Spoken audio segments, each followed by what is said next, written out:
안녕하세요. 주식조아입니다. 그동안 좀, 회사 일도 그렇고, 투자하는 데도 있어서 좀 많은 일들이 있어가지고, 바쁘게 지냈습니다. 지금 좀, 뭐, 바쁜 일들이 많이 있고, 또 이제 투자에 대한 생각이나, 미래에 대한 생각이나, 이런 것들에 대한 생각들로 좀 많이 이제, 복잡하고, 어려운 좀, 어, 날들을 보내고 있어서 이 영상을 좀 꾸준히 올려드리지 못했었는데요. 최근에도 이제 지난주 같은 경우에도 장이 이제 좋지 않았죠. 장이 좋지 않았고, 올해 같은 경우에도 지금 아마 대부분 투자를 하시는 분들이 올해 뭐 한 6월 달까지는 시장이 좋았기 때문에 이제 좀 수익이 났겠지만 아마 6월 달부터 지금까지는 장이 좀 좋지 않았기 때문에 좀 어려운 시간이나 좀 힘든 시간을 보내지 않고 계실까라고 생각을 합니다. 물론 이제 저도 마찬가지고요. 개인적으로 이제 제가 이제 제 유튜브나 블로그를 꾸준히 보시는 분들이 얼마나 있는지는 모르겠는데 아마 제 유튜브에 조회하시는 것들을 보면 이제 퇴직연금이나 이런 것들로 유튜브에 유입이 되신 분들이 많을 거라고 생각을 합니다. 근데 이제 사실 저 같은 경우에는 이제 유튜브나 블로그를 운영하는 게 이제 퇴직연금이 메인은 아니었고 이제 제 주식 투자 철학이나 이런 것들을 공유하기 위해서 조금 이제 유튜브를 시작했고 이제 그러는 와중에 이제 제가 개인적으로 존경하는 조니 대표님이나 이제 이런 분들의 퇴직연금 현황이나 이런 것들도 그냥 곁다리로 올렸는데 오히려 이제 제가 올린 영상들은 많이 인기가 없고 이제 그나마 이제 오히려 조니 대표님의 펀드 투자에 가입한 이런 것들을 이제 많이 봐주시는 것 같습니다. 이제 그 영상 때문에 유입되시는 분들도 많이 있는 것 같고요. 지금 영상을 제가 자주 올리고 있진 않지만, 퇴직연금 DC형 같은 경우는 이제 제가 계속 지금 운영을 하고 있고요. 회사를 언제까지 다닐지는 모르겠지만, 회사를 다닐 때까지는 이제 퇴직연금 존니 대표님의 DC형 펀드에 가입을 해서 운영을 할 생각입니다. 제가 요번에 영상을 찍으려는 내용은 퇴직연금이나 이런 거에 대한 내용은 아니고요. 혹시 제 유튜브나 블로그를 이제 제 주식 투자, 제가 예전에 처음에 올렸었던 EPS나 BPS, PER, 주식 투자의 기본에 대한 것들에 대한 영상으로 아마 이제 영상이나 글로 이제 유입이 되신 분들이 있을 겁니다. 그리고 이제 제 주식 투자 철학이나 이런 것들을 좋아하셔가지고 이제 영상을 보고 블로그에 가입을 해주시고 유튜브도 구독하시는 분들이 있을 것 같은데 이제 그런 분들을 위해서 제가 개인적으로 조금 이제 제 투자 철학이나 투자 근황 이런 것들에 대한 솔직한 이야기를 이제 가감 없이 한번 해보고자 합니다. 아마 이제 제 투자 철학에 대해서 조금 이제 공감을 하시거나 좋아하셨던 분들은 꼭 이 영상을 한번 보셨으면 좋겠고요. 여러분들이 투자하는 데 있어서 좀 참고를 꼭 해주셨으면 좋겠습니다. 제가 블로그에도 이제 연금술사 또는 주식 좋아의 뭐 주식 초등학교 이런 글로서 이제 연재글을 조금 올려드렸었는데 부족하긴 하지만 많이 이제 좋아해 주신 분들도 있었던 것 같습니다. 이제 그런 분들 중에서 이제 제 유튜브를 보시는 분들 같은 경우에는 이번 영상을 꼭 처음부터 끝까지 한번 봐 주셨으면 좋겠습니다. 먼저 제가 이제 간략하게 제 소개를 해드리면 저는 2011년부터 이제 사회생활을 시작을 했고요. 2011년도부터 사회생활을 시작을 했고 이제 2011년도부터 사회생활을 시작을 했고 이때부터 이제 주식 투자에 대해서 꿈을 갖고 2011년도부터 주식 투자를 꼭 많이 해왔었습니다. 그래서 이제 누구나처럼 2016년, 15년, 16년 정도까지는 그냥 여러분들이랑 똑같이 단타 매매나 여러 가지 테마나 이런 거에 대한 투자를 진행을 했었고요. 다행히 이제 다행히 이때 이제 2016년 요 정도 경에 이제 존니 대표님을 만나게 돼서 사실 2011년도부터 2016년까지 한 5년, 6년의 기간 동안 저는 이제 회사에 대한 꿈이 많지 않았기 때문에 주식 투자 공부를 정말 열심히 했었습니다. 정말 열심히 하고 남들이 이제 회사에 이제 목숨을 걸 때 저는 주식 투자에 목숨을 걸었었죠. 근데 이제 투자는 뭐 여러분들도 뭐 예상하시듯이 뭐 마이너스였죠. 마이너스 손실이었습니다. 손실이었고, 그래서 이제 뭐 이때 좀 방황을 많이 했었는데, 이때 이제 존니 대표님의 이제 철학을 좀 듣게 되고, 이제 존니 대표님의 영상이나 글들을 많이 보고, 또 이제 이때 이제 제가 원래 투자를 시작할 때 많이 들었던 뭐 박영옥 대표님이나 조문원 대표님 이런 분들의 글을 읽고 영상을 보면서 이제 2016년경에 투자를 다시 이제 정립을 하고 이제 장기 투자 또는 가치 투자에 약간 관점을 가지고 투자를 시작했습니다. 그래서 이제 이때 2016년이나 17년경에 이제 주식 투자를 이제 장기 투자, 가치 투자로 다시 시작을 하게 되었고, 이때 존니 대표님의 말대로 DC형 퇴직연금에 가입을 해서 지금까지 투자를 해오고 있었습니다. 이때 2016년, 17년에 저는 이제 제가 그때 보유하고 있던 주식을 모두 팔아서 현금화를 시킨 다음에 이때 투자에 대해서 어떻게 이제 장기적으로 투자할지에 대한 종목들을 다시 산정을 했고요. 다시 산정을 했고, 이제 그때 당시의 기준으로 장기 투자를, 할 주식들을 골라서 이때 이제 2016년, 17년경에 종목들을 사서 지금까지 끌고 오고 있습니다. 그래서 이제 2016년, 뭐 2017년, 2018년, 2019년, 2020년이죠. 20년이죠. 그다음에 2021년 이렇게 하고 2022년 이제 이 정도가 되겠죠. 그래서 이때 2016년에 주식을 전부 매도하고 아니죠. 아마 15년경 뭐 이 정도일 겁니다. 이 정도에 이제 전부 매도를 하고 이때부터 이제 종목들을 다시 다 사가지고 이제 뭐 투자를 시작했습니다. 이때 아마 2016년 말이나 2017년 초에 이때 이제 퇴직연금도 이제 DC형으로 가입을 해서 이제 투자를 해오고 있죠. 근데 2016년에 제가 이제 주식 투자 이제 포트폴리오를 이제 재정비하고 이제 짜면서 제가 생각했던 가장 이때 이제 시작을 했습니다. 이때 시작을 했는데 이때 이제 제 투자의 근간은 제가 이제 종목들을 제가 나름대로 투자하면서 배웠던 지식들이나 이런 것들을 공부해 봤을 때 이제 한국의 주식들이 싸다는 관점이 많이 들었습니다. 그리고 이때 제가 이제 좀 심취했던 뭐 투자 논리 중에 하나가 뭐 17년 단위의 주기의 한센 사이클 뭐 이런 것들에 의한 뭐 이제 한국 증시의 이제 폭락이 반복된다. 뭐 이런 것들이 조금 이제 제 투자에 약간 근간이 되는 그런 이론이었던 것 같습니다. 물론 이제 뭐 이게 뭐 무조건 뭐 시간이 지나서 사이클이 무조건 이렇게 온다. 이런 것만 하면 안 믿었겠죠. 근데 이제 당시에 제가 주식 투자에 대해서 이제 제가 배운 이론들을 가지고 한국의 주식들을 평가했을 때 아니 이제 똑같이 100원을 보는데 미국에서는 이 100원의 가치를 뭐 미국에 있는 주식은 100원을 버는데 미국에서는 어떤 기업이 이제 뭐 예를 들어서 똑같이 100원을 버는데 퍼 40이죠. 그러니까 3,000원, 4,000원의 이제 회사의 시가총액을 인정해 주는데 반해서 한국은 똑같이 100원을 버는데도 미국은 4,000원인데 우리나라는 500원 이런 기업의 가치를 인정을 받고 있었죠. 이런 것들이 제가 생각할 때 이게 뭐 어느 정도는 뭐 그렇게 천대받고 그렇게 이제 저평가 구간에 있을 수도 있지만 이제 장기적으로 보면 그러한 것들이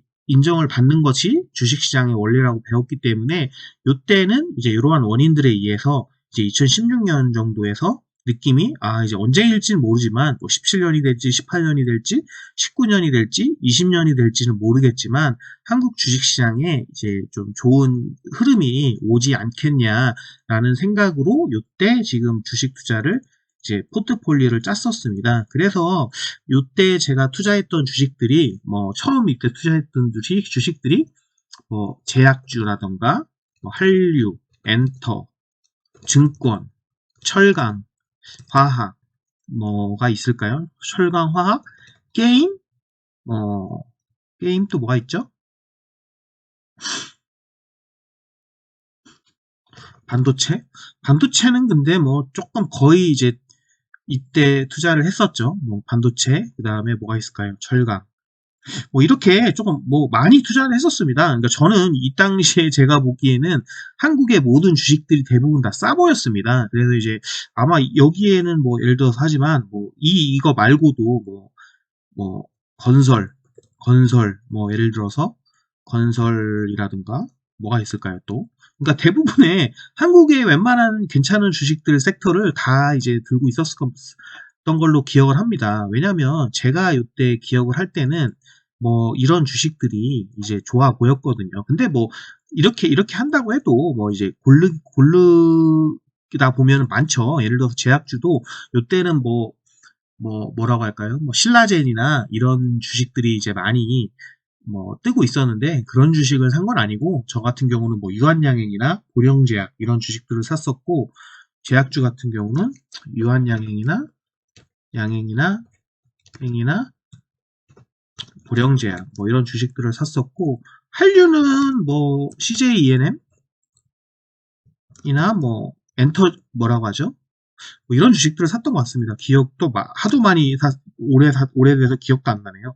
엔터는 뭐 3사 엔터 이런 것들을 샀었고 증권은 뭐 제가 쓰고 있는 미래에셋 증권이나 그 다음에 뭐가 있을까요? 삼성증권 뭐 이런 데를 했었고요. 철강은 뭐 3사 철강이죠. 뭐 철강은 다 이제 3사 철강 아시죠? 뭐 포스코랑 현대제철, 동국제강 뭐 이런 데고 화학은 뭐 금호석유라던가 뭐 LG화학 뭐 이런 주식들을 했었고 게임은 뭐 컴투스, NC소프트 뭐 이런 주식들을 많이 했었습니다. 반도체는 이때 삼성전자, 뭐 SK 하이닉스 뭐 이런 것들을 했었고 건설은 현대건설 뭐 이런 주식들을 투자했었죠. 뭐 여러분들이 보시기에 너무 잡다하게 생각을 잘 산 거 아니냐라고 보실 수 있는데 뭐 어느 정도는 맞다고 생각을 합니다. 저는 근데 이런 식으로 해가지고 이 이후에 뭐 더 있었어요. 한국수출포장이라든가 뭐, 뭐 BYC 그다음에 신세계 INC 뭐 이런 식으로 해서 좀 개별주 성격의 투자를 갖는 뭐 이런 종목들도 많이 있었었고 그래서 제가 생각할 때는 30에서 40 종목 정도를 투자하고 있었고요. 투자를 시작을 했고 이제 섹터로 따지면 한 15개에서 20섹터 왜냐하면 종목이 뭐 유한양행 보령제약 이거는 한 섹터지 않습니까? 이런 식으로 투자를 했었습니다. 그래서 이때 뭐 여러분들이 아시다시피 이제 뭐 2018년, 19년 요때 제 생각엔 2016년, 17년, 요 18년 중순까지는 이게 조금 뭐 별다른 게 없었습니다. 그냥 이제 인내의 기간이었고 이제 이런 것도 있었네요. 여기 뭐 기억해 보니까 뭐 코엔텍 뭐 이런 것 이제 폐기물 관련주 이런 것들이 있을 건데 뭐 이런 것들은 자세한 게 궁금하신 분들은 제 블로그에 가시면 제 블로그에 이제 수익 실현한 종목들이 있습니다. 그걸 한번 보시면 될 것 같고 어쨌든 뭐 이런 종목들을 이렇게 끌고 오다가 이제 2018년, 19년에 이제 종목들이 그래도 이제 많이 좀 이제 수익이 났던 것 같습니다. 예를 들어서 뭐 NC소프트라든가 NC소프트 뭐라든가 뭐 여러 가지 뭐 SK 하이닉스라든가 뭐 기억도 안 나네요, 잘. 코엔텍, 뭐 엄청 많이 투자했고, 이득을 많이 봤었던 것 같은데, 뭐 이런 식으로 해서 이 중간에 제가 기억할 때는 뭐 3, 40 종목 중에서 한 10종목 정도는, 10종목 정도는 뭐 적어도 2배, 뭐 많은 건 3배, 4배, 3배, 4배, 뭐 이런 정도로 수준을 해가지고 이제 수익 실현을 했던 것 같습니다. 그래서 이제 이 3, 40 종목 중에서 뭐한 20종목? 20종목에서 25종목? 뭐 이런 식으로 남았던 것 같아요. 요때 시점에는 이렇게 남았고 그 다음에 요때 이제 코로나 폭락이 있었죠. 이제 코로나 폭락에서 저는 이제 대출을 더 마통을 뚫고 대출을 더 끌어와가지고 이제 손실이 많았습니다. 저도 이제 뭐 이 이득을 본 거를 다 토해내고도 거의 이제 포트폴리오가 제 생각에, 그러니까 뭐 예를 들어서 이때가 100이었다고 치면 뭐 이렇게 벌어가지고 뭐 120, 130 뭐 이렇게 됐던 것 같습니다. 120, 130 됐다가 이제 2020년 초에 뭐 60 이렇게 된 거죠. 그러면은 이제 거의 이 번 거에 비해서는 반토막이 난 거고, 이 원금 대비도 마이너스 한 40%가 나는 요때 이렇게 됐었고요. 이제 근데 이제 추가금을 더 투입을 했죠. 이제 진짜 이때 제가 직장인이니까 받을 수 있는 모든 대출을 마이너스 통장이나 모든 대출을 끌어와서 추가금을 투입을 했고, 이제 그래서 뭐 여러분들이 잘 아시다시피 이제 지금까지 또 이제 상승을 해서 어느 정도 이제 또 이제 수익을 조금 이제 올라가는, 뭐 원래 이제 2020년, 21년 좀 중순까지는 수익률이 많이 올랐었죠. 많이 올랐다가 지금 최근에 깎아먹고 있는데 이런 상태입니다. 그래서 원래는 이제 이렇게 해왔는데, 그러면은 이제 지금 현재가 이 시점이죠. 그러면은 이제 투자한 지 몇 년이 됐을까요? 이제 2016년에 제가 이제 요렇게 이제 어떻게 보면 제가 생각할 때 이제 2016년에는 이제 이런 종목, 이런 후보군들이 다 이제 좋아 보이고, 분명히 이제 어느 정도 이제 이 종목들이 다 상승을 할 건데, 어디 종목이 정말 이제, 그러니까 다 유망주인데, 어디가 이제 정말 주도하고, 이제 시장의 흐름을 할 수 있는 진정한, 뭐 이렇게 우량주가 될 것이냐는 건 잘 몰랐던 거죠. 몰랐으니까 이렇게 쭉 뿌려놓고, 후보가 될 것들을 뿌려놓고, 이때 이제 먼저 이제 나온 종목들은 수익 실현을 하고 이제 현재 시점이 온 거죠. 그래서 이제 현재는 뭐 여기서 뭐 예를 들어서 이때 한 뭐 3, 40종목이 됐다면 한 10종목 정도는 이제 그런 게 결과가 나오고, 원래 이제 올해 초까지만 해도 뭐 2, 30종목이 이제 남아있던 요런 상황이었습니다. 뭐 여러 가지 그리고 이제 냉정하게 말씀드리면 조금 이제 성격이 다른 주식들이 이제 같이 섞여 있었어요. 그러니까 왜냐면 뭐 요때는 없었는데 이제 이렇게 넘어오면서 요 2020년, 2021년 기간에 이제 뭐 조선주라든가 새로 이제 후보들이 또 올라왔죠. 그다음에 뭐 2차 전지, 그다음에 뭐라고 할까요? 2차 전지, 그다음에 뭐 반도체 이런 것도 최근에 사실은 반도체도 이때 2019년, 18년에 이제 한번 수익 실현을 했습니다. 삼성전자랑 SK 하이닉스 같은 경우를 이제 수익 실현을 한번 이때 했었어요. 이때 했었고, 이제 근데 이제 최근에 반도체가 다시 싸진 느낌이 들어가지고 반도체도 이제 최근에 이렇게 담고 있거든요. 그래서 이제 실제로는 이제 섹터가 조금 이제 어떻게 보면 조금 이제 뭐 이상하게 들고 있는 거죠. 예를 들어서 기술주랑 뭐 자본재랑 뭐 이렇게 여러 가지 좀 성격이 뭐 엔터라든가 이런 것들이 있는데, 뭐 이렇게도 있고 뭐 증권주나 뭐 이런 것들이 이렇게 쭉 들고 있습니다. 들고 있는데, 근데 저는 개인적으로 이제 제가 아무리 장기 투자자이고 가치 투자자이지만 이때 제가 이제 각 종목들을 뭐 여러분들이 보시기에는 막 산 것 같지만 뭐 시장에 있는 모든 섹터를 다 산 것 같은 느낌이 들 수도 있지만, 저는 나름대로 어떤 생각을 갖고 미래에 어떤 정도의 모습이 그려질 거다라는 생각으로 투자를 이때 했었습니다. 그래서 이제 그게 이제 중간에 실현됐던 종목들을 같은 경우는 이렇게 2018년, 19년에 매도를 했고, 2020년, 지금 21년 현재를 조금 이제 두고 있는데요. 제 개인적으로 올해는 조금 생각을 많이 했던 것 같습니다. 원래 한 2016년, 17년, 18년, 19년, 이제 19년, 22년 중반까지만 해도 이제 저는 이제 조금 인내의 기간이라고 생각하고, 이제 제가 생각했던 것들이 이루어지는지 안 이루어지는지를 보는 기간이었다고 생각을 합니다. 그래서 이제 뭐 종목에 어떠한 웬만한 뭐 작은 뉴스나 뭐 이렇게 뭐 안 좋은 뉴스나 이런 것들이 나와도 무시하고 이렇게 그냥 투자를 해왔었는데, 이제 한 5년 정도가 됐기 때문에 4년 5년 정도가 됐기 때문에 내가 이제 원래 생각했던 투자 이론이나 투자 이제 그런 스토리가 맞는지에 대한 것들을 한번 최근에 많이 검토를 해봤습니다.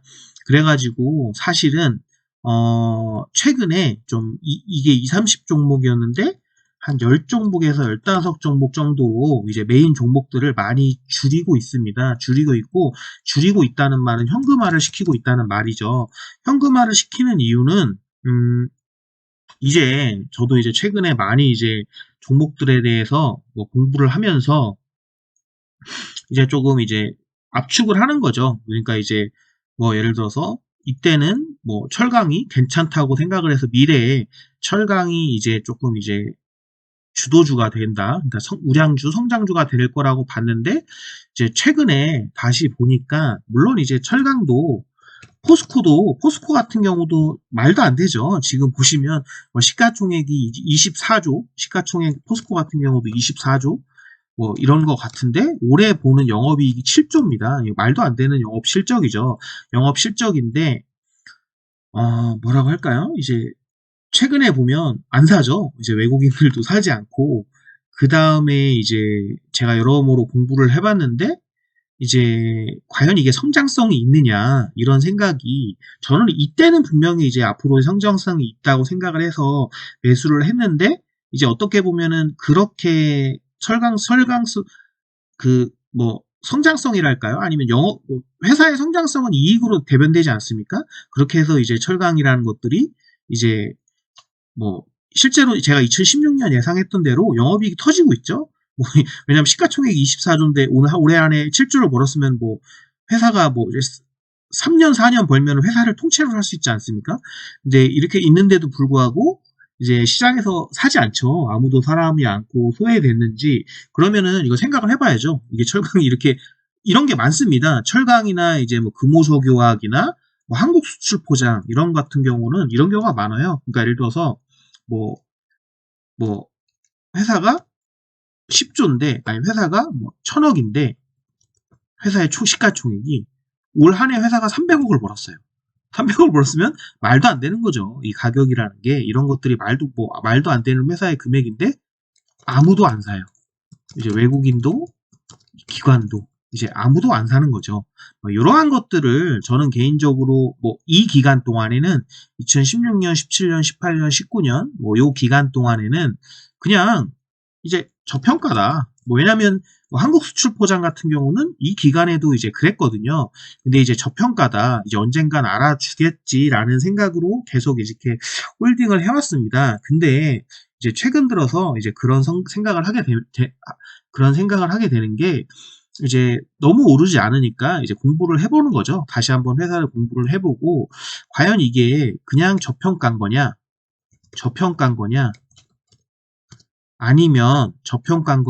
아니면 그냥 지금 뭐 이렇게 100억짜리 회사가 300억을 버는 게 이게 그냥 지금 올해 또는 뭐 내년 반짝 이어지고 다시는 성장하지 않아서 그래 보여서 그러니까 한마디로 성장성이 없는 거죠. 그래서 안 사는 거냐.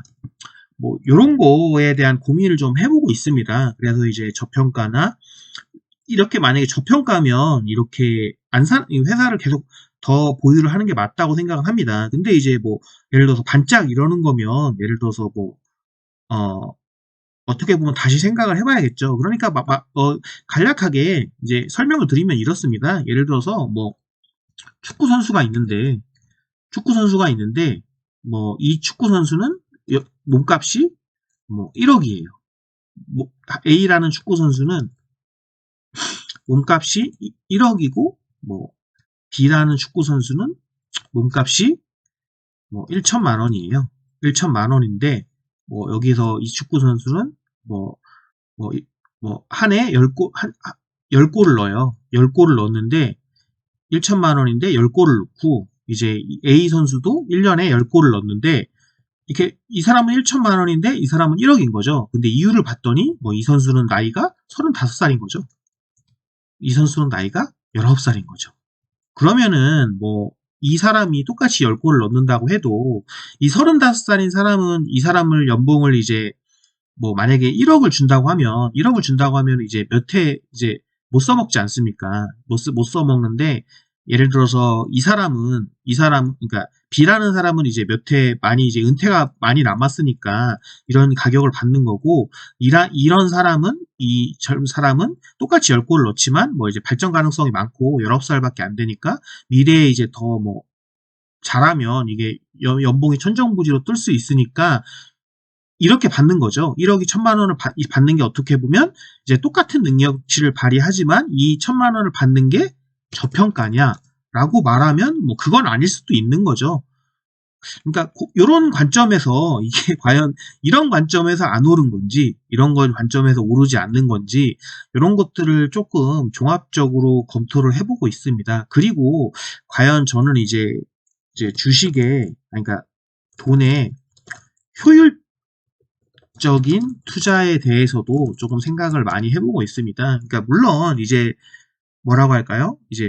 뭐 뭐 한국수출포장이나 이런 주식들이 정말 많이 쌉니다. 제가 지금 투자를 다 같이 하고 있지만 뭐 2차전지 뭐 이런 거에 비해서 뭐 똑같이 돈을 버는데 2차전지는 그 버는 돈의 뭐 3, 40배, 100배에 거래되고 한국수출포장은 똑같은 돈에 대해서 3배, 4배밖에 안 쳐주는 이런 상황입니다. 그래서 이런 것들에 대해서 지금까지는 한 1년, 2년, 3년, 4년, 5년 정도는 버텨왔는데 과연 이게 그냥 제가 생각하는 계속 이제 저평가인 거냐, 아니면 정말로 성장성이 없기 때문에 그러는 건지에 대한 심도 있는 좀 생각을 해보고 있습니다. 그러니까 이런 거라고 생각을 하시면 될 것 같습니다. 이제 워렌 버핏이 예전에 이제 그런 얘기를 했어요. 워렌 버핏도 예전에 벤저민 그레이엄이나 이런 스승을 통해서 처음 투자를 배웠을 때는 담배꽁초 투자를 많이 했다고 합니다. 그게 무슨 말이냐면 길거리에 남이 피다 버린 담배꽁초가 있으면 그 담배꽁초는 무료지 않습니까? 담배꽁초를 누가 사는 사람은 없으니까요. 길바닥에 버려진 담배꽁초를 누가 사는 사람은 없으니까요. 그러면 그 담배꽁초를 주워서 한 번 정도, 두 번 정도 필 수 있는, 두 모금 정도 할 수 있는 것가 남아 있으면 그걸 주워서 한 모금, 두 모금 정도 피면 공짜니까 그런 투자를 했다는 거죠. 그러니까 정말 싼 주식, 그러니까 뭐 한국 수출 포장이나 이런 주식에 대해서 뭐 이런 주식들을 정말 말도 안 되게 싸다고 생각을 하거든요. 저 같은 경우 한국 수출 포장 이런 주식은 1년에 예를 들어서 뭐 300억, 400억이 예상이 되는데, 또 이제 앞으로도 이제 코로나나 이런 것들, 뭐 저도 이거를 처음에 투자할 때 그냥 막연하게 싸다고 투자가 한 건 아닙니다. 이때 2016년 투자할 때도 뭐 앞으로 쿠팡이나 이런 택배 같은 것들이 더 많이 증가를 할 것이고, 이런 물동량이나 이런 것들이 증가를 하는데도 불구하고 그렇게 증가를 하면 이런 택배 상자나 이런 수요가 더 많아질 거라고 생각을 하기 때문에 투자를 했었는데, 어쨌든 현재로서는 한 5년 정도를 지켜봤는데 이제 아무도 사질 않고 수급도 들어오지 않는 상황이니까요.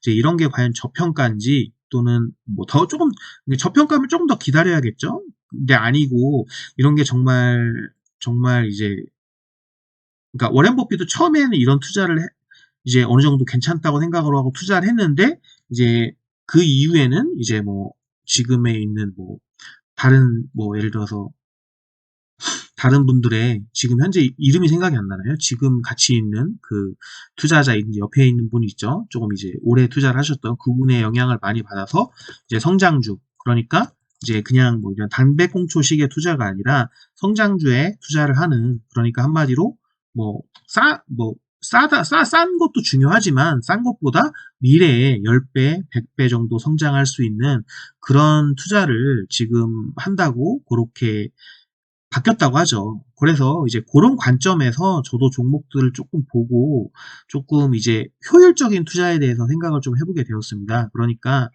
내가 뭐 한국수출포장이나 뭐 이런 BYC나 또는 뭐 이런 철강 주식이나 이런 것들이 정말 버는 영업이익에 비해서 정말 싼 것은 맞는데, 저도 근데 개인적으로 조금 솔직히 말씀드리면 그 철강 같은 주식에 이제 투자를 할 때 제가 생각했던 생각은 뭐냐면, 2016년 정도 투자를 했을 때 이제 생각할 때 그런 생각을 했었습니다. 이 철강이, 포스코나 이런 철강이 과연 2020년에도 잘 나갈 거냐, 라고 만약에 묻는다면 저는 노라고 생각을 했습니다.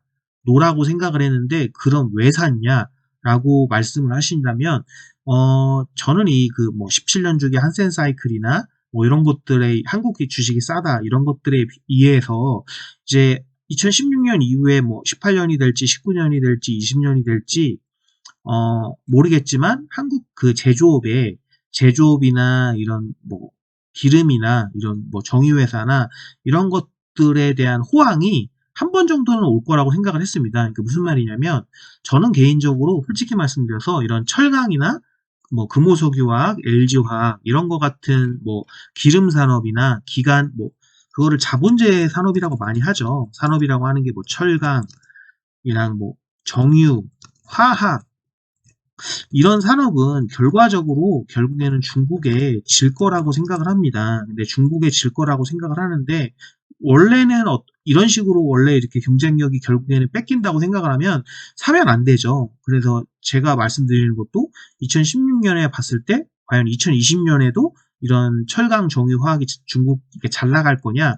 라고 물어본다면 저는 아니라고 생각을 했는데도 불구하고 투자를 한 이유는 그래도 우리나라 국내 제조업이나 이런 것들이 그러니까 이게 10년 후에는 중국에 결국엔 뺏기겠지만 뭐 2019년, 20년, 21년 언제가 될지 모르는 이 한 번 정도의 한국 증시의 사이클에서는 그래도 아직까지는 좀 경쟁력이 있지 않을까라는 생각을 하게 되어서 투자를 하게 되었습니다. 근데 실제적으로 제 생각이 어느 정도는 맞았어요. 물론 이제 여러 가지 변수에 의해 뭐 철강 같은 경우는 꼭 철강이 잘해서라기보다는 뭐 중국의 여러 가지 규제나 뭐 이런 것도 있었지만 어쨌든 제가 이때 2016년 뭐 정도에 예상했던 대로 영업이익이 지금 터지고 있거든요. 금호석유화학이나 철강 뭐 이런 것들 뭐 화학이나 이런 회사들도 지금 현재 기준으로 엄청난 실적을 거두고 있는데도 불구하고 주식이 가지 않죠. 주식이 가지 않고 주식이 가지 않는 것과는 별개로 그럼 뭐 주식이 가지 않으면서 뭐 외국인은 수급이 들어오고 기관들도 매수하고 있냐라고 보면 전혀 매수를 하고 있지 않습니다. 개인들만 매수를 하고 있고 물론 이제 뭐 그런 매수나 이런 것들에 의해서만 하는 건 아니지만 뭐 매매를 하는 것도 아니지만 이제 저도 이제 한 4년 5년 정도 제가 생각했던 흐름대로 그렇게 흐름이 왔는데도 불구하고 주식들이 움직이지 않기 때문에 이제 한번 여러 가지를 보는 거죠. 그래서 이런 것들에 대한 조금 생각을 많이 하게 되었고 올해는 이런 그런 좀 돈의 효율적인 투자에 대해서 왜냐면은 만약에 뭐 반도체나 그러니까 철강이나 이런 것들이 결국에는 중국한테 뺏길 주식이고 만약에 이제 성장하지 않을 섹터여서 돈이 이제 이렇게 들어오지 않는 거라고 생각을 하면 저도 이제 투자를 조금 이제 다른 방향으로 옮겨야 되겠죠. 그래서 그런 돈의 효율적인 투자 관점에서 이렇게 그러니까 최종 결정을 위해서 조금 이제 현금화를 많이 시키고 있습니다. 이런 좀 헷갈리는 종목들요.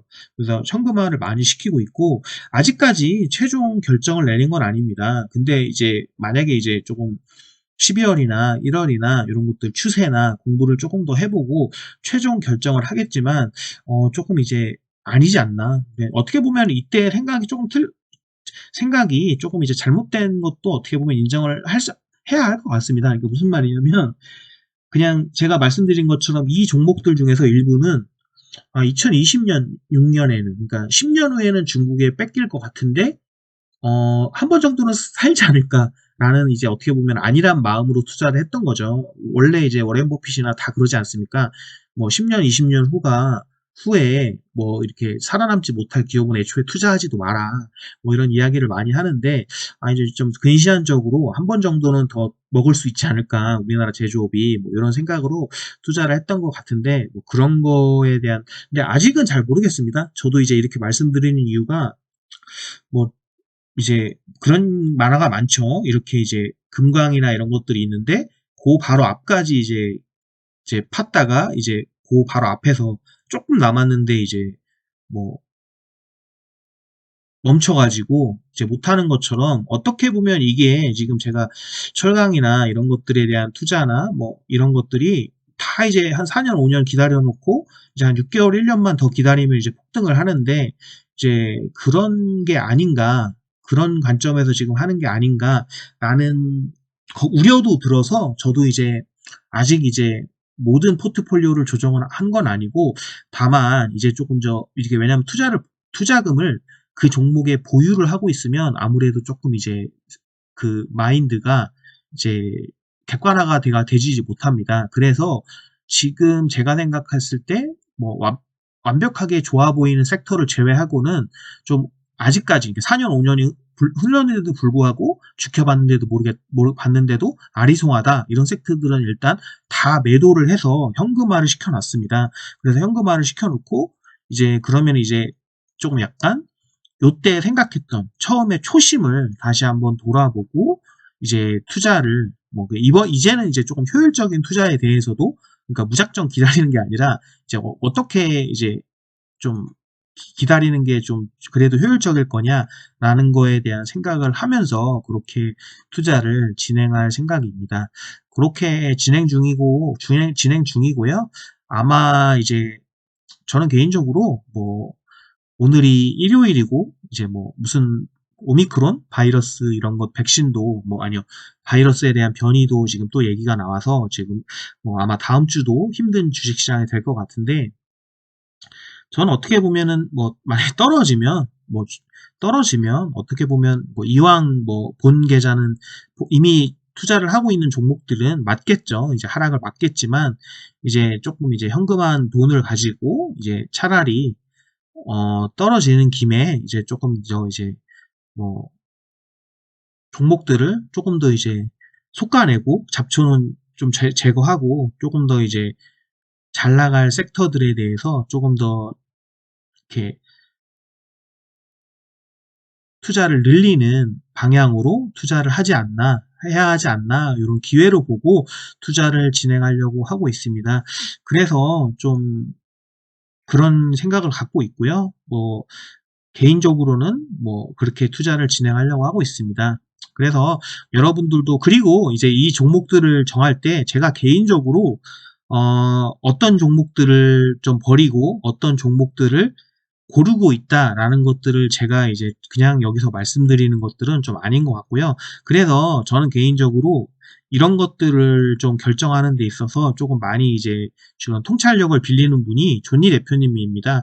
존리 대표님이 여러분들도 아시겠지만 물론 제가 이제 DC형 펀드도 가입을 하고 있지만 그리고 이제 그 DC형 펀드에 들어가서 이제 종목들을 보면 이제 어떤 존리 대표님 메리츠 코리아 펀드라든가 메리츠 스몰갭 펀드라든가 이런 것들의 종목들을 다 볼 수가 있거든요. 어떻게 투자하는 그런 거 제 블로그와 유튜브 영상에서도 여러 번 그렇게 어떻게 종목들을 보고 할 수 있는지를 보여드렸지 않습니까? 이제 그거를 최근에 한번 다시 심도 있게 보면서 이렇게 존니 대표님은 10년 후 이렇게 미래를 어떻게 보시나 어떤 섹터들을 보시고 하시나라는 것들을 생각을 하고 있습니다. 그래서 그런 것들을 저도 지금 이제 보면은 저는 좋게 봤는데 이제 존니 대표님은 아예 그 관련 섹터를 들고 있지 않은 그 섹터들도 많이 있더라고요. 이제 그런 것들은 과연 내 생각이 맞았나라는 생각을 다시 좀 하고 있고 이제 그런 것들은 아마도 이제 정리를 하지 않을까라는 생각을 하고 있습니다. 아무래도 왜냐면 저도 나름대로 투자를 열심히 공부를 해오고 있지만 직장인이고 그렇기 때문에 여러분들이 저도 사실 여러 증권사나 이런 것들을 잘 믿지 않습니다. 펀드 매니저 이렇게 좋은 시각으로 보고 있진 않거든요. 근데 이제 존니 대표님이나 에세플러스 강방찬 대표님이나 신현자산운용이나 이런 데서 좀 운영하는 펀드들은 그래도 어느 정도 검증이 됐다고 생각하고 그런 펀드들의 종목들은 보면서 이제 좀 이제 오래 경험 투자와 통찰력이 있으신 분들은 이런 섹터들을 이제 좋게 보고 있구나.